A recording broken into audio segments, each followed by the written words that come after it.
Hello guys, it's me Simo Orahara, and in this video we will talk about one of the most powerful types of Zanpakuto, which is the secret Zanpakutos, and the reason for its power.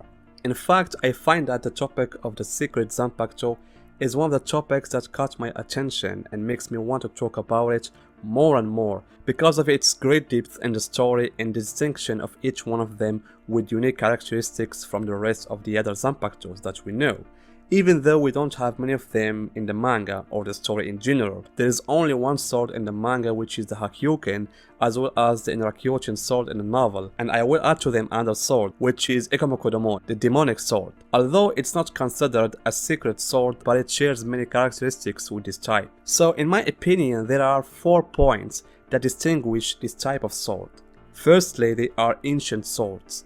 So I wonder if these swords had these unique abilities before the concept of the Asauchi itself, especially if we take it as a given that each noble family of the 5 great families have a holy sword, as long as the Tsuneyashiro family has a special holy sword. And the same thing happened with the Ise family, which passed down its sword from generation to generation. And this leads us to talk about the next point, which is the fact that this type of Zanpakuto doesn't have a single holder, meaning unlike the rest of the other Zanpakuto which have a close relationship with their owner, and which are usually not transmitted from one person to another person except in rare cases, such as the case of Tosen and Kakyo.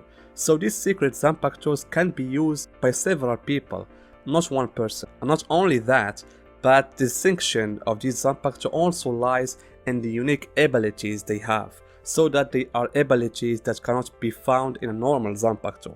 And this leads me to talk about the next point, which is the curse that these swords carry. Because the fact that they have unique abilities and can be used by other people, this is not for free.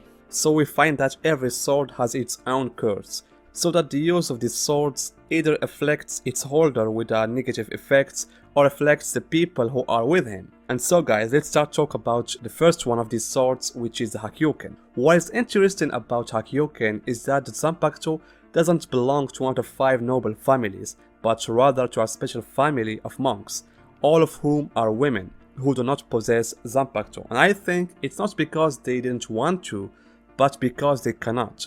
As we have seen with Nana, when she entered the academy, she couldn't make her own Zanpakuto.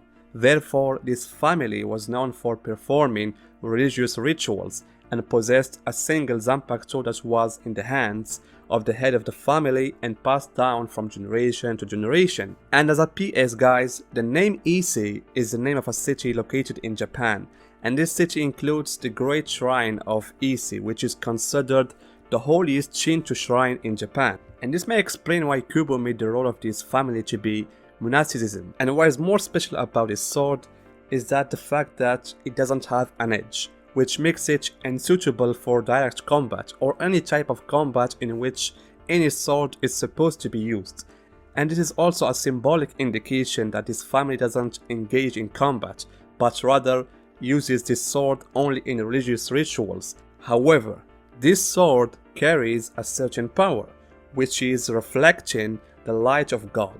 And frankly, I don't know what the purpose of this ritual, meaning is it to serve Ryu by receiving his light, or is it to fight Ryu? But whatever the motives of the Ise family, the power gained from that sword is not for free, as I said, but there is a price in return. It is the curse that afflicts all members of this family, which is that all the men of Ise family at some time they die after marriage. Therefore this is considered the curse of the Zanpakuto, while its power was evident and we saw it when it reflected Lilith's light. It was the main reason for his defeat. In addition to this, Hakyuken was considered one of the secret treasures of the Seirechi, and its role was limited, as I said, to religious rituals only. On the other hand, we have the secret Zanpakuto Inrakyouchen, which I find the most important Zanpakuto that should be talked about, since it's a Zanpakuto that belongs to one of the 5 noble families, namely the Tsuneyashiro family. So this Zanpakuto, as Tokinada described it, is one of the oldest Zanpakuto in existence. And I don't know, did it exist before Nimaya even invented the Asauchi? Meaning it might go back to the first ancestor of the Tsuneyashiro. It is possible, as Ichibi said, he said that the ancestors of the noble families were also personalities with strong abilities, but they didn't reach the level of Ryu. And therefore, it is possible that Enryakuten's ability is actually the ability of the Tsuneyashiro's ancestor sword, so that the sword's ability was passed down through generations until reached Tokinada. So I put this possibility with the other possibility, which is that the sword may have appeared after Nemaya's invention of the Asauchi. However, as the novel mentioned, the heads of the family hadn't used that sword because of its curse, which is more dangerous than the curse of the Hakyuken. That is, it is true that the Hakyuken sword kills the husbands of its owners, but in the case of Enryakuten, this sword shortens the life of its holder. And here is a danger: the curse only affects the owner of the sword and no one else. And as we know, the Tsuneyashiro are known to be afraid of something that threatens their lives, and this was clear from the actions of their ancestor with Ryu. And it seems that the same thing was done by those who came after him and wanted to use the power of that sword, but they had found that it has a curse, so they have put the sword in a special place and locked it away until Tokinada came and stole it. But in return, this sword gives its owner one of the most powerful abilities we have ever seen. Even more than that, Enryakuten's ability further confirms that Ryatsu is a primary factor in Shinigami's power. The true ability of the Zanpakuto is simply copying the abilities of the other Zanpakutos, not just the existing ones, but even the previous ones and that Tokinada had previously seen. For example, when Tokinada revealed the true ability of Enryakuten, among the abilities of the Zanpakuto that Tokinada used was the ability of the 7th Kinpachi Shikai, so that the monsters of the 7th Kinpachi came out of the ground and attacked Kyorako and those with him. Also, the Enryakuten's ability showed that Ryatsu is the factor that determines the strength of the Zanpakuto ability or not. For example, Tokinada used the ability of Hanataro's Zanpakuto, and its ability with which Hanataro treats wounds had little effects because the one who was using it is Hanataro, who has a weak Ryatsu. But when Tokinada used it to treat his wounds, its effect was greater, because Tokinada's Ryatsu is greater than Hanataro's. And the same thing happened when Tokinada used the Zanpakuto's ability of Zenosuke.